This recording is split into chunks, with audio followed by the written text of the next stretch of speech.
What's up, everybody? It's the Digital World Podcast, and we're starting to see how all these, you know, government agencies as well as Congress, there's a very strong push going on right now to get this regulatory framework around digital assets uh, uh, done. So, and it's very interesting because a lot of stuff can't be done, or I shouldn't say can't be done, but there seems to be a lot of waiting for Congress to go ahead and push some kind of, um, regulatory framework around, or some kind of law. And we know there's a taxonomy act. Uh, there's also what's it called? I think it's DE. It's one that Brad Garlinghouse has been advocating for, and I'm kind of blanking on the name of it right now. But there's a lot of them that are being pushed to the forefront. And it's going to be interesting to see how this all turns out because time is ticking. Time is ticking, and right now, in the current state of the economy, things are very, very unstable. And they become unstable because the Federal Reserve just prints money, and they're bailing out, people. For example, uh, evictions. People have not been paying their rent, okay, and they have not been evicted, and this has kind of distorted the market in a sense. And also, uh, small businesses are competing with the government unemployment to have employees. So there's a lot of distortions in the market that are occurring right now. So there's this very highly unstable economy, and it's all creating a perfect storm to, because you've heard the saying, never let a good crisis go to waste. Perfect storm to release a central bank digital currency for each nation. And in particular, here in the US, we're talking about the digital dollar. Now, listen to this interview and what he has to say. I'd like to thank you for holding this hearing and inviting me to testify. It is critically important for Congress to investigate the foundational aspects of central bank digital currency, CBDC, and to understand how CBDC should be designed in order to maximize its benefits. I'm honored to have this opportunity to discuss this important topic, and I'm here to urge Congress to give the U.S. Treasury and the Federal Reserve the rules and the legal authority they need to create a digital U.S. dollar. The good news is that the rules for how a digital currency should work are largely an extension of the rules for physical currency as they exist today. In other words, central bank issued cash is the model for central bank issued digital currency. My name is Jonathan Dharmapalan, and I'm the founder and CEO of ECurrency, a digital security technology company founded solely to create the technology to allow central banks to issue CBDC. We are not a cryptocurrency company. We do not issue any coin, stablecoin, or currency of our own. We believe that only the United States government can issue a digital US dollar, and that the Treasury alone should create it, and the Fed Reserve should have the authority to put it into circulation. Okay.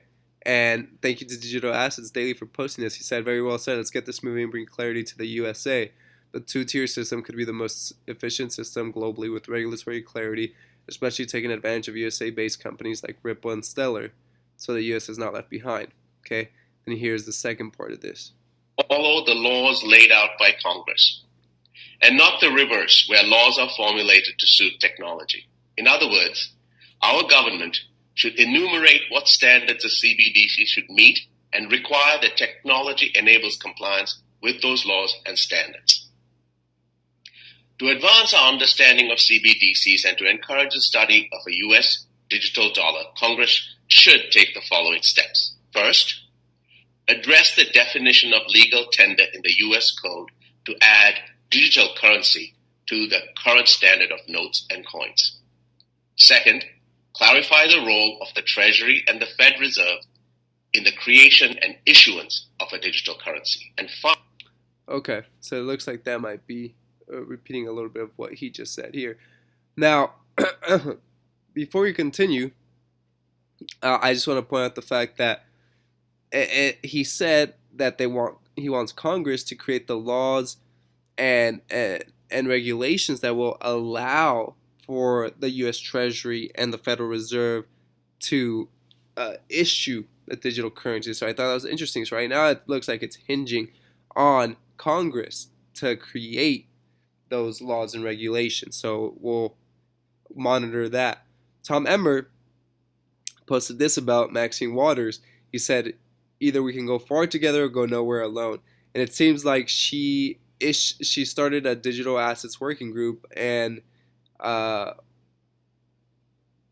and didn't include him, and it was kind of formed on her own. It seems like, and he says, if she cared about furthering crypto issues, she would have reached across the aisle for a digital assets working group, just like we do in the bipartisan blockchain caucus every day. So it seems like there's some kind of separation here that's happening, and they're not working together on it. It's very interesting.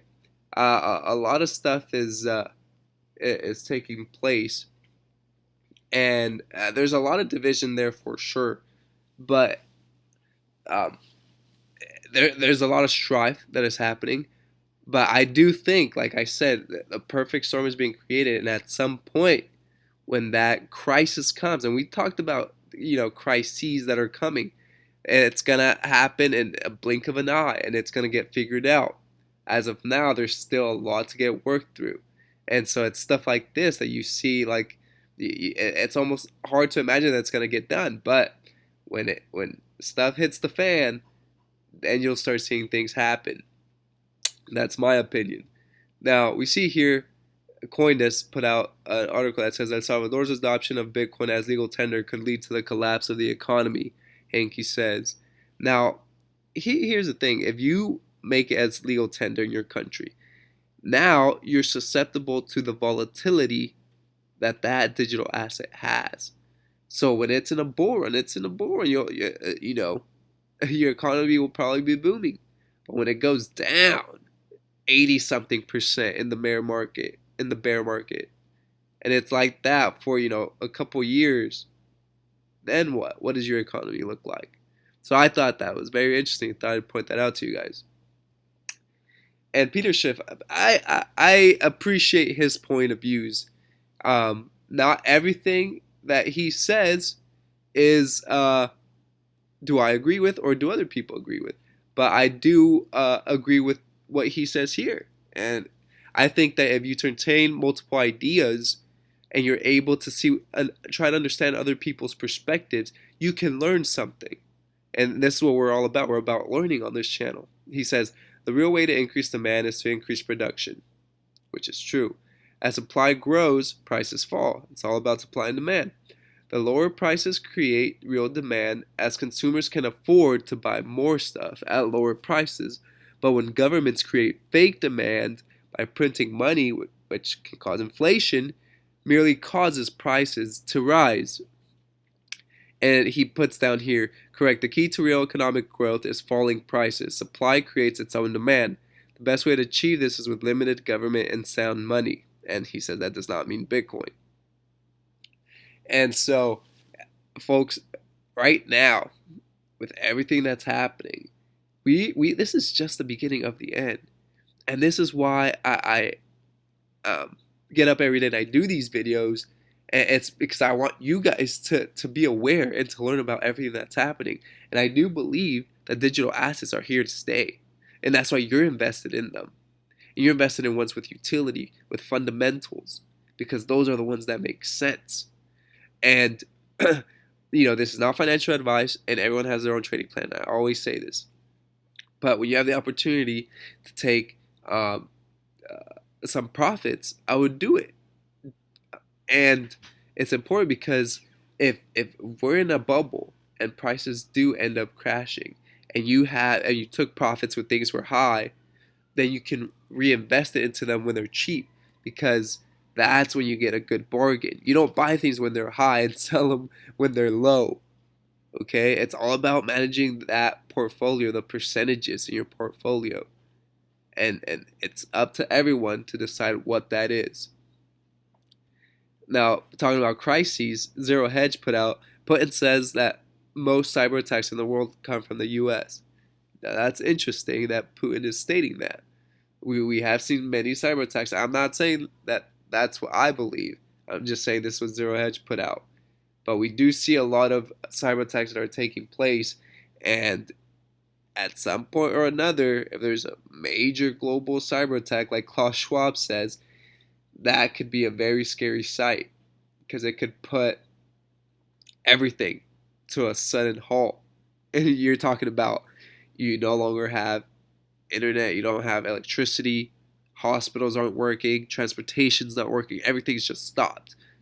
That would be a crazy moment in Earth's history, for sure. Moving on, we see here that Joel Katz had an interview with Thinking Crypto, and I'm actually excited to watch it. And he says how his vision for the future of money is more inclusive than any other vision I've ever heard. Ironically, Ripple is seen as the bad guy when the agnostic internet of value vision is the single most holistic vision for money in the world. Okay? And that's interesting. And I think they're trying to revolutionize everything. And at one point or another, it's gonna take place. That's the reality of it. Digital assets are not going away. And so it's here to stay. And I'm gonna leave you with this quote. Kevin Cage. Not everyone is meant to make it until the grand finale. And it's true. It's very true. And that's why I say to you, fundamentals are important. Utility is important. Stay grounded on that because that's what matters in the end. Hope this episode has brought you some value. Like and subscribe. Comment below. What are your thoughts? As always, I like hearing from you. This is the Digital World Podcast, and I'll see you in the next episode.